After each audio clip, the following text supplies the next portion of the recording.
ஆத்ம நண்பர்கள் அனைவருக்கும் அன்பான வணக்கம். நம்முடைய ஆத்ம ஞானமயம் யூடியூப் சேனல்ல தொடர்ந்து மார்கழி மாதத்தினுடைய சிறப்புகளாகிய திருவெம்பாவையும் திருப்பாவையும் நாம் சிந்தனை செய்து வருகிறோம். அந்த வகையில இன்றைக்கு மார்கழியினுடைய 13வது நாள். இந்த 13வது நாள்ல மாணிக்கவாசக சுவாமிகள் நமக்கு அருளி செய்திருக்கக்கூடிய திருவெம்பாவை பதிகம் என்ன அப்படிங்கிறத முதல்ல பார்ப்போம். அதை தொடர்ந்து அந்த பதிகம் நமக்கு தருகின்ற சிறப்பு பொருள்கள் என்ன அப்படிங்கிறத பத்தி சிந்திக்கலாம் வாங்க.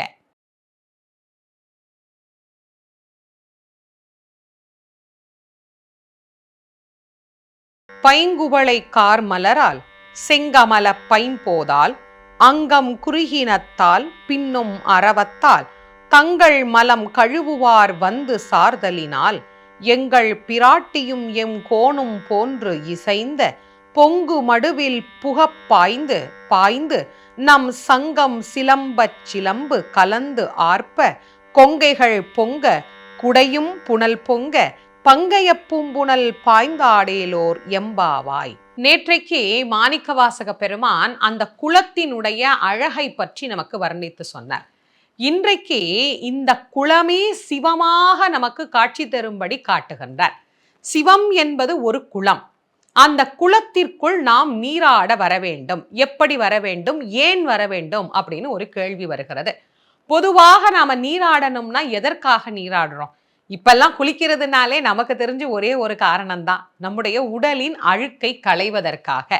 ஆனா குளித்தலுக்கு இன்னொரு காரணமும் இருக்கிறது. உடலினுடைய சூட்டை நீக்குவதற்காக, உடல் உஷ்ணத்தை குறைத்து உடலிலே இருக்கக்கூடிய அழுக்குகளை நீக்கக்கூடிய செயலை செய்வதனால அதை குளித்தல் அப்படின்னு நாம சொல்றோம். சரி, இப்போ உடம்பை குளிர்விக்கிறதுக்காக வெளியில நாம குளிக்கிறோம்.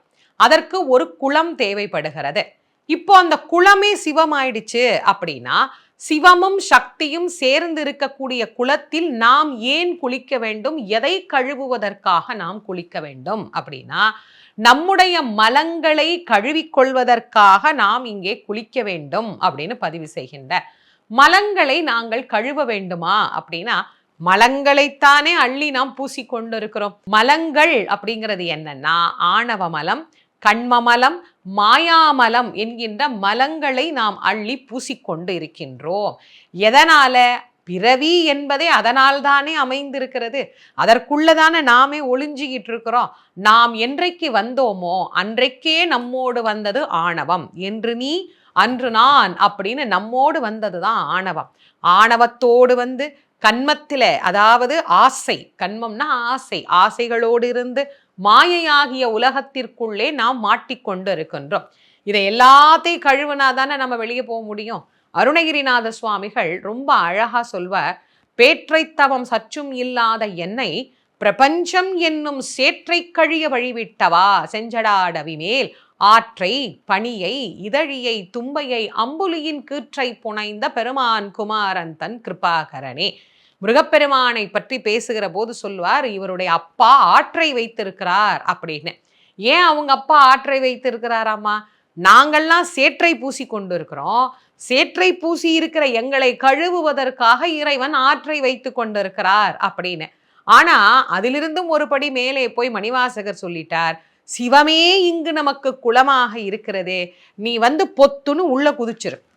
உள்ள குதிச்சு உன்னுடைய உடல் குளிர, உள்ளம் குளிர, அங்கங்கெல்லாம் குளிரும் வண்ணமாக நீராடி உன்னுடைய மல மாய கண்மங்களை எல்லாம் கழுவி கரைத்து விட்டு அம்பாளும் சிவனுமாக காட்சி தருகின்ற அந்த சிவ என்கின்ற திருக்குளத்தில் உன்னை நீ இணைத்து கொண்டால் உன்னுடைய பிறவி நோய்கள் உன்னை விட்டு நீங்கிவிடும் அப்படிங்கிறத நமக்கு பதிவு செய்கிறார்.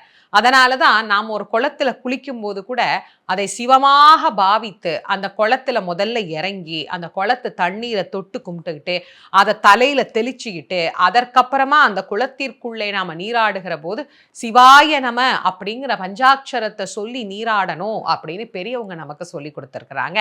அப்போ உடல் குளிர உள்ளம் குளிர மார்கழியிலே நாம் ஆடுகிற நீராடல் என்பது எதை நோக்கி?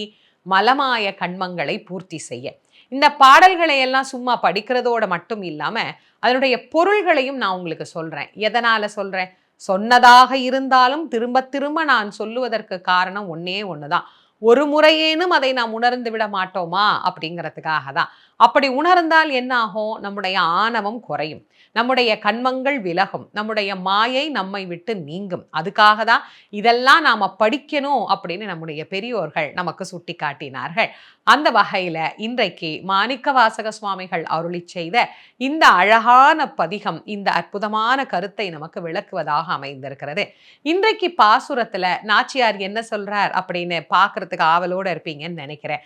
முதல்ல இன்றைய பாசுரம் என்னன்னு பார்ப்போம். அதை தொடர்ந்து அதனுடைய பொருளை நாம சிந்திக்கலாம் வாங்க. புள்ளின் வாய் கீண்டானை பொல்லா அரக்கனை கிள்ளி களைந்தானை கீர்த்திமை பாடிப்போய் பிள்ளைகள் எல்லாரும் பாவை களம் பொக்கார் வெள்ளி எழுந்து வியாழம் உறங்கிற்று புள்ளும் சிலம்பினகான் போதரி கண்ணினாய் குள்ளக் குளிர குடைந்து நீராடாதே பள்ளி கிடத்தியோ பாவாய் நீ நன்னாளாள் கள்ளம் தவிர்ந்து கலந்தேலோர் எம்பாவாய்.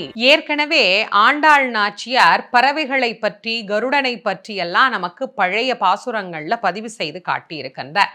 அப்படி அழகாக பறவைகளை பற்றி நமக்கு சொன்ன நாச்சியார் ஒரு பறவை கண்ணனை அழிக்க, அசுரன் பறவை வடிவத்துல வந்தான், அதை அழித்த கண்ணனை இங்கே இந்த பாசுரத்தின் முதல் பகுதியாக ஆரம்பிக்கின்றார். புள்ளின் வாய் கீண்டானை பொல்லா அரக்கனை கிள்ளி களைந்தானே கீர்த்திமை பாடிப்போய். நாங்கள்லாம் பாட போறோம் ராமனை பத்தின்னு நேத்தி சொன்னா இல்லையா, அந்த ராமன் யாரு அப்படிங்கிறத இன்னைக்கு இன்னும் கொஞ்சம் அழுத்தமாக பதிவு செய்கின்றார் இந்த இடத்துல.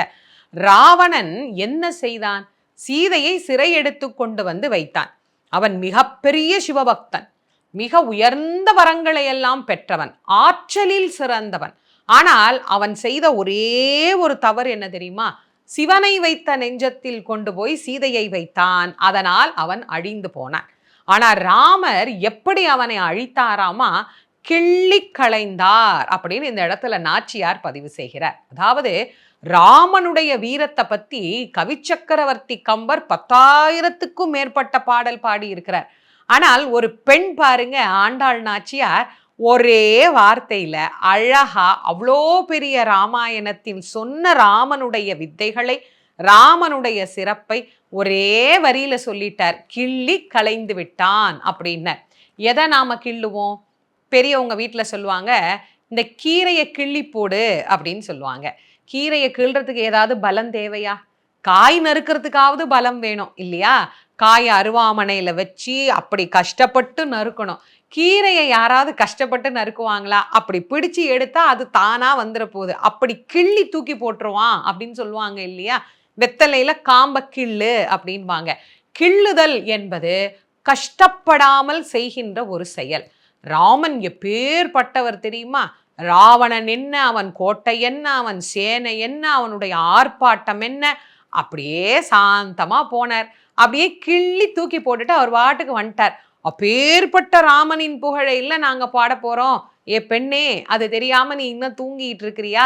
எந்திரிச்சு வா. நல்ல உள்ளமும் உடலும் குளிரும்படியாக அப்படியே குளிச்சுட்டு வந்து மனம் குளிர அந்த ராமனையும் கண்ணனையும் பாடி பரவலாம் வா அப்படின்னு தன்னுடைய தோழியை அழைப்பது போல இங்கே நமக்கு ஒரு அழைப்பு விடுகின்றார்.